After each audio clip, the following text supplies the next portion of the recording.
तो ही सभिनी खे प्रणाम। थोड़ी देर सत्संग, अॼोको सत्संग, हिन शब्द खे तव्हां शायदि ध्यान सां ॿुधियो कि न ॿुधियो। इन ही शब्द जे मथां सत्संग। असांजो हे जेको मनुष्य जीवन आहे, इन में 4 पहर थींदा आहिनि। पहर मतिलबु अवस्थाऊं, 4 अवस्थाऊं थींदियूं आहिनि। हूअं त तगाज़ो थींदो 25 साले जी उमिरि ताईं, 100 सालनि ताईं 4 हलंदा। पर हाणे शायदि 100 सालनि ताईं कोई मुश्किल अचे, 60-50 ताईं कमु लही थो वञे पियो। त हे 4 जेके पहर असांजे जीवन जे लाइ ठहियल आहिनि, उन्हनि खे अगरि असां तरीक़े सां सम्झूं था त थी सघे थो कुझु असांजे जीवन में उद्धार थी वञे। इहो शब्द ई हिकिड़ी केवल सम्झाणी आहे। अगरि तव्हां ध्यानु ॾिनो हुजे त शब्द में केवल सम्झ ई लिकियलु अथव, जेको सम्झी वञे, न त ॿुधाइण खां पोइ मथां सम्झे। हाणे छा हुयो, वारी ॾे मन वारी आई राम चवण जी वारी। जंहिं ॾींहं खां तूं पैदा थी थो, जंहिं ॾींहुं तुंहिंजो अंत समय अचे थो पियो, इन जनम ऐं मृत्युअ जे विच जो जेको बि समय आहे, तुंहिंजो जीवन, इहो ई हिकिड़ो जीवन अथई। इहो ई हिकिड़ो राम सत्य अथई, जंहिंखे तूं जीवन भर पंहिंजे उद्धार जे लाइ उपयोग करे सघी। राम उहो न जेको अयोध्या वारो राम आहे, उन राम जी ॻाल्हि बिल्कुलु बि नथी हले। जेको तुंहिंजे अंदर में राम आहे, आत्मा सो परमात्मा। जेकी आत्मा तुंहिंजे अंदर में आहे, उहो शिव तुंहिंजे अंदर में आहे। मां उन राम जी ॻाल्हि थो कयां कि उनखे ध्याए वरितो त सभु कुझु ध्याए वरितो। बसि इन हिकिड़े ई जीअ खे सम्झणो आहे, जेको तुंहिंजे अंदर में आहे, उहो राम हिन महिल ई समय ते, हिन महिल ई उहो वेलो ते जपे वटि। राम खे जपण जो मतिलबु राम राम राम राम चवण जो मतिलबु न आहे। उन राम खे जपे वटि मतिलबु उन राम खे ॼाणे वटि, जेको तुंहिंजे अंदर में राम आहे, उनखे ॼाण। पहिरीं लाइन छा हुई, पहला पहर तूं ईअं गवाए, तोखे बालक ॿुध अविचारी। इन लाइन जो उपयोग उते थींदो आहे। हाणे सम्झ सभिनी जी पंहिंजी पंहिंजी, मुंहिंजो कमु सम्झणु, तव्हांजो कमु। हाणे इन लाइन जो उपयोग थिए थो पियो कि तुंहिंजी जेकी बुद्धि आहे, हिकिड़े ॿार वांगुरु आहे, जेको समझदारीअ सां निर्णय न वठंदो आहे। बिना सोच वीचार जे, बिना विवेक सां जेके पंहिंजे जीवन जा निर्णय वठंदा आहिनि, उहे हमेशा छा थींदा आहिनि, तोखे खॾे में किराईंदा। तूं केतिरो ई बचण जी कोशिशि कर। हे चए थो न, बालक अबोध अविचारी। मतिलबु तुंहिंजी बुद्धि ओतिरी आहे बालक जी। जीअं नंढे ॿार खे सम्झ न हूंदी, हो विवेक सां पंहिंजो निर्णय न वठी ॾींदो, करे ॾींदो जेको उनखे करिणो आहे। पर तोखे सम्झ आहे न, तूं उन समझदारीअ में अची चुकी आहीं। तूं पंहिंजो निर्णय थोरो परखी करे, थोरो सम्झी करे वठी सघी थी पई। हक़ बिना को जल्दबाजी में कोई बि निर्णय वठी करे असां खॾ में अची पऊं, पोइ त निकिरी बि न सघूं ऐं कोसूं पिया ॿियनि खे कि हिन जे करे मूंसां ईअं थियो। न, शायदि तुंहिंजी सोच ग़लति आहे, तुंहिंजो विवेक कमु नथो करे, तुंहिंजी बुद्धि भ्रष्ट थी वई आहे। तूं पंहिंजे मथां खणी ॾिस न हिन ॻाल्हि खे कि जेको तूं निर्णय वरितो अथई, छा उहो सत्य आहे कि कोन्हे। असां 90% जेके बि कम कंदा आहियूं, शायदि बेहोशी में कंदा आहियूं कि न कंदा आहियूं। पोइ असांखे इन ॻाल्हि जी सूझी पवंदी कि यार ग़लती थी वई। पोइ ग़लती थियणु सम्झण सां छा मतिलबु। अब काहे का रोना जब चिड़िया चुग गई खेत। हमेशा पोइ रोअंदा आहियूं, पोइ असांखे ग़लतीअ जो ख़्यालु अचे थो। पहिरियों ई इहो होश साधियलु हुजे न कि तूं हाणे जंहिं उमिरि में आहीं, तूं सम्झी सघी थी पई, परखे सघी थी पई, कंहिंसां बि मिली, कंहिंसां बि गॾिजी पूरो संसार तूं पाण ठाहीं थी पई, हिकिड़े नए जीवन जी शुरूआत थी करी। अॼु ठीकु आहे, कोई कुंवारो आहे, सुभाणे गृहस्थ जीवन चालू करे थो, चालू थींदो की न थींदो? हर कंहिंजो थींदो आहे। न थिए, मां चवां तो दुनियादारीअ में तो हुनी आहे, सभिनी सां मिलंदी त सही। पोइ इहा ग़लती छो कि तुंहिंजी बुद्धि कमु नथी करे? तोखे बुद्धि त परमात्मा ॾिनी आहे, तोखे पंहिंजे जनम जी बि ख़बर आहे, पंहिंजी मृत्यु जी बि ख़बर आहे। सभिनि खे ख़बर आहे न कि सभु ॼणा मरणा आहियूं, सभिनि खे ख़बर आहे। कोई बि अहिड़ो इंसानु कोन्हे जेको न ख़बर हुजे कि मां मरंदुमि, पर पंहिंजी मौत सां लिकाईंदा आहियूं। भउ थींदो आहे न पंहिंजी मौत खां, तंहिंजे करे असां ॿियनि जी मौत पहिरियों ॾिसंदा आहियूं। अॼु फिराणो मरी वियो, अॼु टिकाणो मरी वियो, अॼु पड़ोसी मरी वियो, अॼु हे मरी वियो, हो मरी वियो। पंहिंजी मौत खां असां ॾकंदा आहियूं, पंहिंजी मौत जे लाइ चवूं कीअं? न चई सघंदा आहियूं। उनजे करे असांजा डिसीजन्स जेके बि थियनि था न, उहे ग़लति था थियनि। पहिरियों ई सबक़ु इहो थिए कि जेको बि कमु करी, जंहिं बि कम जी शुरूआत करी न, विवेक सां कजांइ, समझदारीअ सां कजांइ। जल्दबाजी किथे बि न आहे। तुंहिंजी उमिरि निकिरंदी नथी वञे पई कि अॼु ई तूं मरी वई, मरी बि वई। मां चवां थो कुझु पल त तूं वटि थी, उन्हनि पलनि खे ई सोधे वठि, कुझु सही करे वठि। उहो सही करण बि थी सघे थो अॻिले जनम में तोखे कमु अची वञे। त पहिरियों सबक़ु छा? जेको बि कमु करिणो आहे बुद्धीअ सां, विवेक सां, समझदारीअ सां करिणो आहे। ईअं ज़बरदस्ती औपचारिकता न निभाइणी आहे। ऐं ॿियो अखर छा आहे? दूजा पहर तूं ईअं गवायो, तोखे नारी लॻल है प्यारी। असांजो जीवन ठीकु आहे, मां चवां थो उन जीवन में नारीअ जी ज़रूरत आहे। नारीअ जी ज़रूरत केॾी महिल आहे? जेॾी महिल तोखे गृहस्थ जीवन चालू करिणो थिए। उन खां पहिरियां तुंहिंजे घर में हिकिड़ी नारी ऑलरेडी आहे, तुंहिंजी माउ। तोखे ओॾी महिल ज़रूरत न हुजणी खपे। तोखे नारीअ जी ज़रूरत पंहिंजे लाइ तुंहिंजी गृहस्थ जीवन चालू थियण सां हुजणी खपे। तूं नारीअ जे पोयां अहिड़ो चरियो लॻो पियो आहीं कि जिथे कोई छोकिरी ॾिसूं नथा उनजे पोयां चरिया थी त पोइ छाजे करे? इन चमड़ीअ जे करे कि सुंदर चमड़ी असां ॾिसी वरितीसीं, कोई सुंदर स्त्री असां ॾिसी वठीसीं, असांजे अंदर में भोगण जी चाह पैदा थी वई। इहो भोगण तोखे केॾे पहुचंदो? तोखे समझदारी अथई न ॻाल्हि जी? असां कोई बि ग़लति ख़्यालु पंहिंजे अंदर में कंहिं बि स्त्रीअ जे लाइ आणियो, मां चवां थो अॼु मां आणियां, मां इहा ग़लती कयां कंहिं स्त्रीअ जे लाइ, मुंहिंजे अंदर में कोई ग़लति भाव उथे,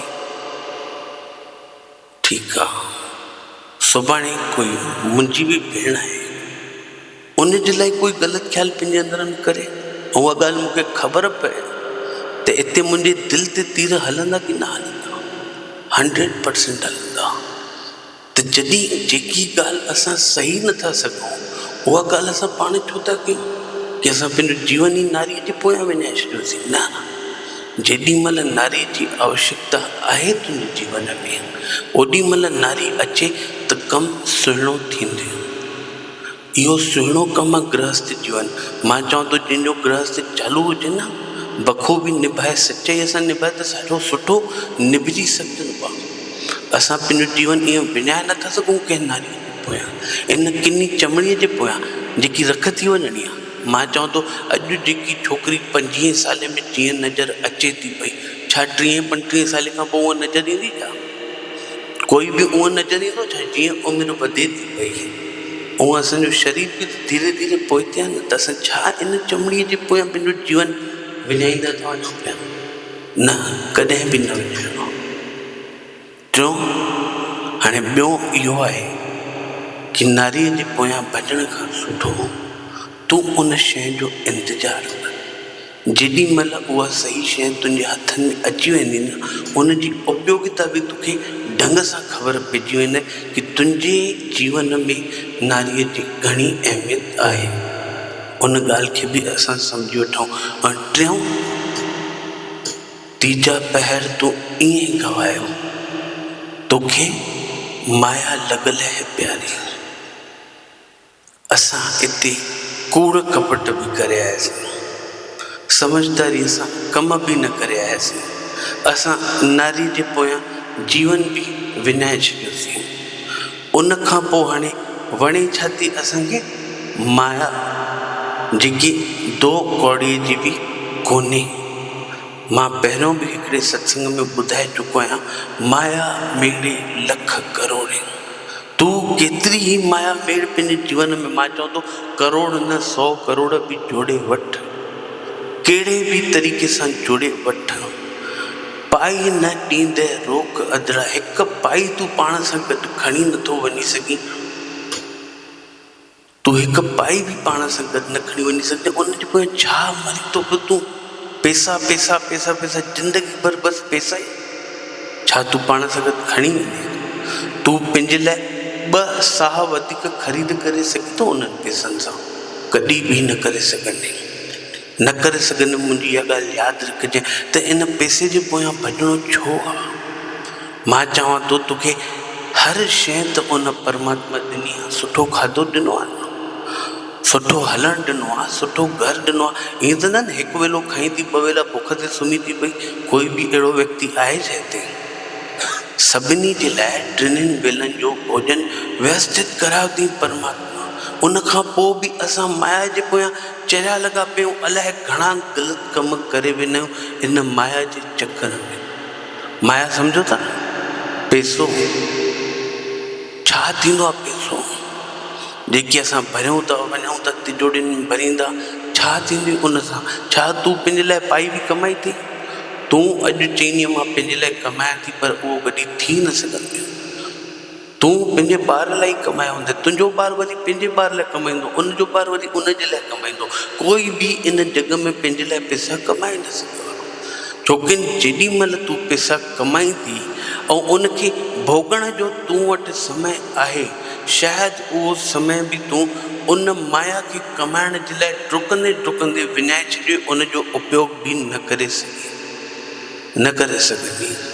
इहे अनुभव खोड़ थियल आहिनि। खोड़ मां अहिड़ा माण्हू ॾिठा आहिनि, अरबोपति माण्हू, जंहिं केवल पैसा ई कमाया आहिनि, बाक़ी सभु शयूं पोइ जे लाइ रखी छॾियो अथऊं कि पोइ असां भोगे वठंदासीं इन्हनि शयुनि खे। पोइ तूं बचंदे ई न त मतिलबु छा? पोइ तूं बचंदे ई न। मां चवां थो तूं समझदारीअ सां कम बि न वठे, तूं नारीअ जे पोयां बि भॼे, तूं पैसे जे पोयां बि भॼे। इन 3 पहरनि खे गुज़ारण खां पोइ शायदि तुंहिंजी उमिरि 50 साल टपी चुकी हूंदी या 60 साल टपी चुकी हूंदी। पैसो कमाईंदी कमाईंदी पोइ आख़िरी में 4था पहर तूं ईअं गवायो, 4था पहर तूं ईअं गवायो। काल मारींदे कारी, हो काल ईंदी तुंहिंजे अंदर मां साह ईअं कढी हली वेंदी ॼण कोई गजर खणी करे हो हलंदो थियो, तोखे ख़बर बि न पवंदी। छा तूं इन्हनि 3 पहरनि खे संभालींदे संभालींदे पंहिंजो जीवन ई विञाए छॾियो? विञाइजी उन जीवन बचो छा? तुंहिंजी मृत्यु जो समय अची वियो, उहो काल अची वियो तुंहिंजे अॻियां। छा उनखे तूं चई सघंदी कि मां हेॾा पैसा इकट्ठा कया आहिनि, एॾा पैसा इकट्ठा कया आहिनि, कंहिंखे ॾेई हलां, मूंखे कलाक जो समय ॾे? आहे उन वटि 1 कलाक जो समय? मां चवां थो 1 कलाक छा, 1 पल बि तोखे एक्स्ट्रा समय न मिलंदी जेॾी महिल हो काल तुंहिंजे अॻियां अची करे बीहंदी। त इन्हनि 3 पहरनि 4 पहरनि खे असां चङी तरह सम्झूं। अञा इहो शब्द अथव न, इनखे पंहिंजे अंदर में बि सोधण जी कोशिशि कजो। मां ते चइनिनि जो तव्हांखे अर्थ ॿुधाए छॾियो, इहा रिकॉर्डिंग बि थींदी, इनखे वापसि वरी ॿुधिजो। मां चवां थो तुंहिंजे जीवन में अगरि इहे 4 पहर सुठी तरह न निभजा अथई, तूं इन्हनि खां वंचित रहिजी वई आहीं, या अॼु जे सत्संग ॿुधण खां पोइ तुंहिंजे अंदर में लॻई थो कि सही में इहे 4 पहर मुंहिंजा सुठे नमूने न गुज़रिया आहिनि, हिकिड़ो 5हों पहर बि टचल थी, उहो उन्हनि सतगुरनि जे हिसाब सां ठहियलु आहे। जेके सतगुर हिन जग में थी गुज़री, मां चऊं तो 4 पहर तूं जेके गुज़ारे उहे तोखे परमात्मा ॾिना हुया। उहो हिकिड़ो छा चइबो आहे कि तुंहिंजो फाइनल एग्ज़ाम हुयो।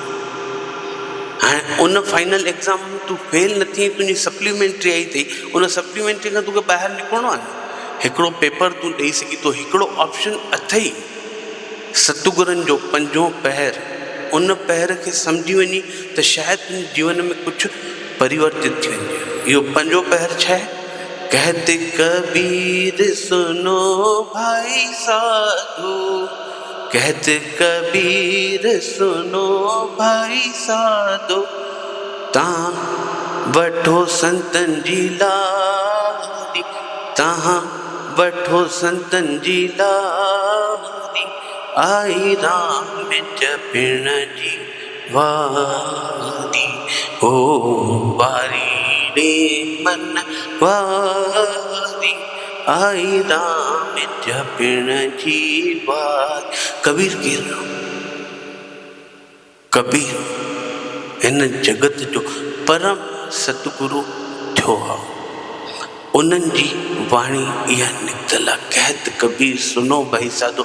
साधो मतिलबु तव्हां सभिनी खे, असां सभिनी खे उन एॾी वॾी पदवी ॾेई छॾी, साधो। साधु मज़ाक थी सम्झी?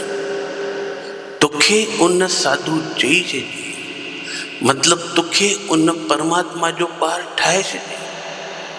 तूं भली परमात्मा में न जी हुजी न, इन चिन्हनि पहिरनि में न जी हुजी, उन खां पोइ बि तुंहिंजे सतगुरुअ तोखे हिकिड़ो ऑप्शन अञा ॾेई छॾियो, 5हों पहर।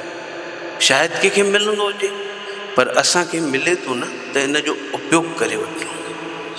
तव्हां वठो संतनि जी लारी, जिथे सजन सतगुरनि जो सत्संग हलंदो हुजे। तूं उन सतगुरुअ जी ओट वटि वञी वेही रहो उन जे पेरनि ते। कोई बि सतगुरु, जेको बि कंहिंजो बि कोई गुरु हुजे, सतगुरु हुजे, वेही रहो उन्हनि जे पेरनि में, वटि उन जी ओट। उन जी ओट वठण सां थी सघे थो तुंहिंजो जीवन परिवर्तित थी वञे।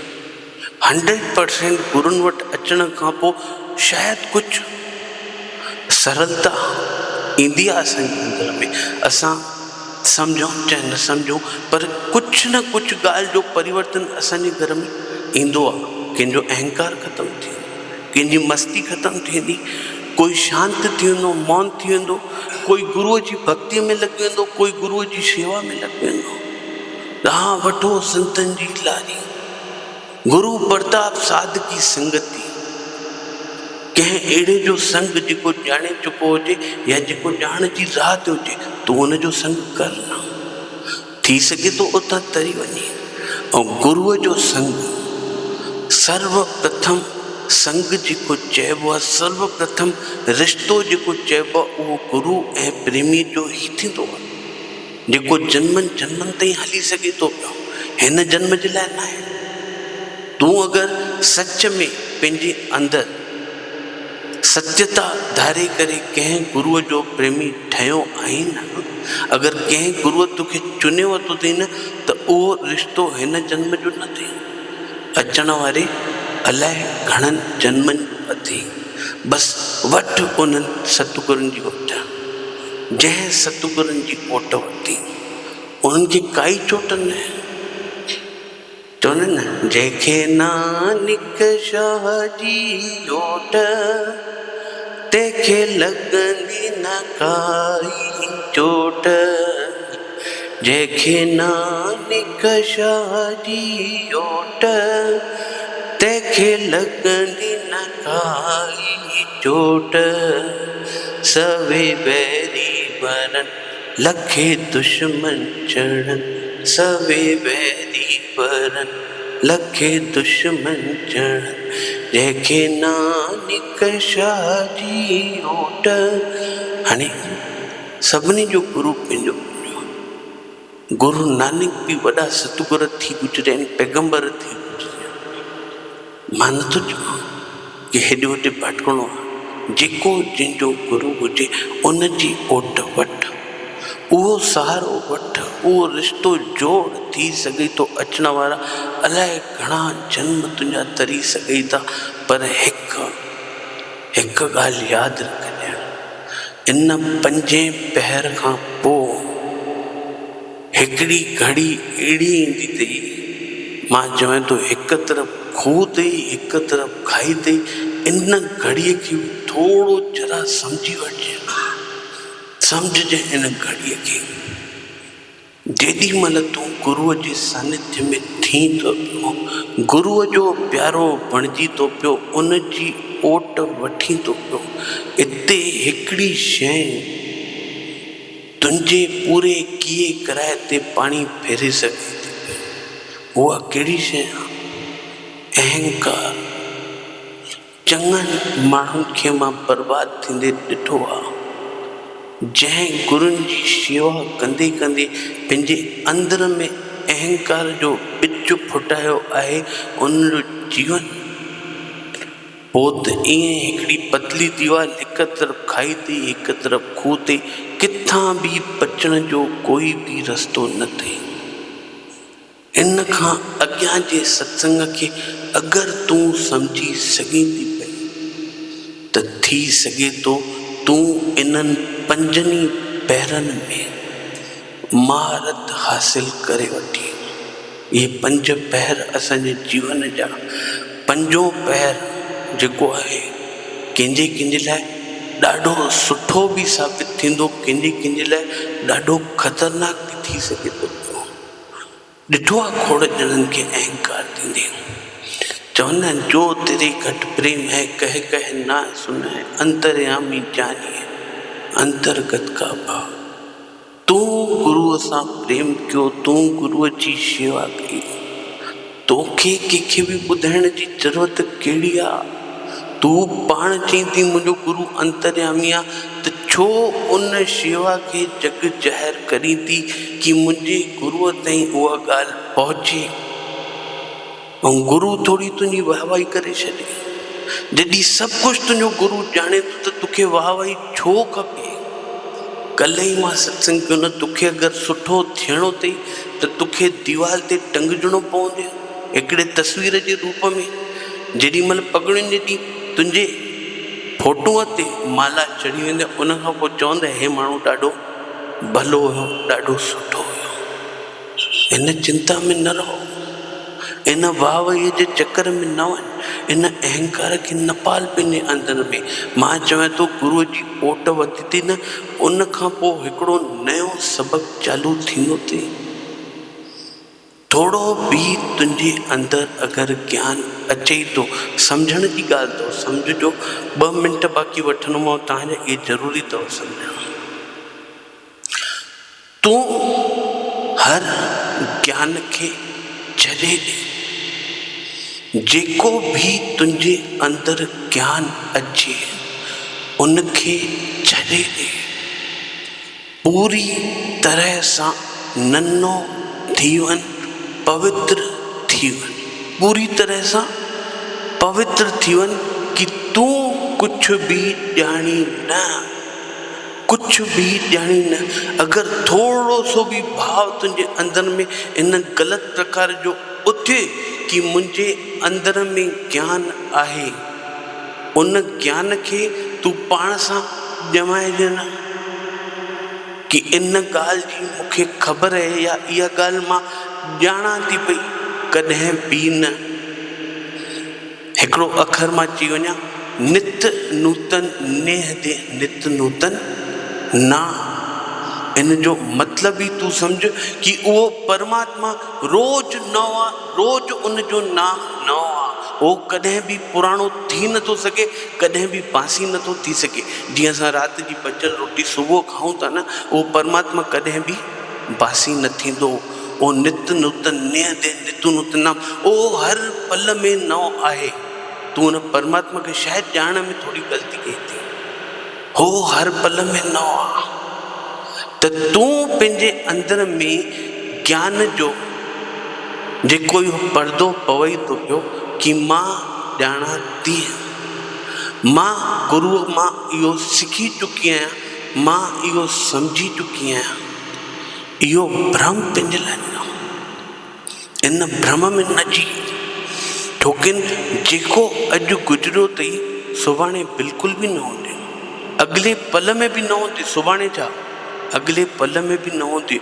मतां तूं उन ज्ञान जी परत पंहिंजे अंदर में ॼमाई अथई ऐं माण्हुनि जे साम्हूं रस वरितो अथई कि मां ॼाणा थी मुंहिंजे गुरूअ खे छा खपे, मां ॼाणा थी मुंहिंजो गुरू छा थो चाहे पियो, या मुंहिंजे गुरूअ जी हलती कीअं, मां ॼाणा थी। तूं कुझु बि नथी ॼाणी, तूं अहिड़ी थी वञ बिल्कुलु शुद्ध, बिल्कुलु पवित्र, हिकिड़ो नयो कदम फिर सां वधाए उन अज्ञात जी ओर। जेॾीमहिल तोखे कुझु बि न ख़बर हुए उन तरफ़ इहो कदम हिकिड़ो वधाए करे ॾिस, वापसि सां क ख ग सां चालू कर।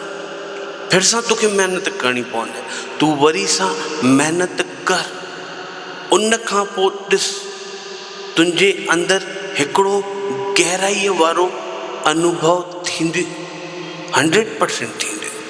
तुंहिंजे अंदरि जेको गहराईअ वारो अनुभव थींदो न, तुंहिंजे अंदरां जेको अनुभव निकिरंदो न, हिकु ई भाव निकिरंदो, धन्यवाद भाव। उन परमात्मा जो शुक्रानो। अगरि तूं नई थी करे उन अज्ञात में पहुची वई क ख ग सां वापसि चालू कर। हे ज्ञान छा आहे? हिकु दर्पण ते, दर्पण सम्झो था न, घर में जेको आईनो, उन दर्पण ते लॻल हिकिड़ी मैल वांगुरु आहे जेको रोज़ असां सफ़ा कंदा आहियूं। तूं पंहिंजे घर जो कांच रोज़ सफ़ा कंदी हूंदी आहे।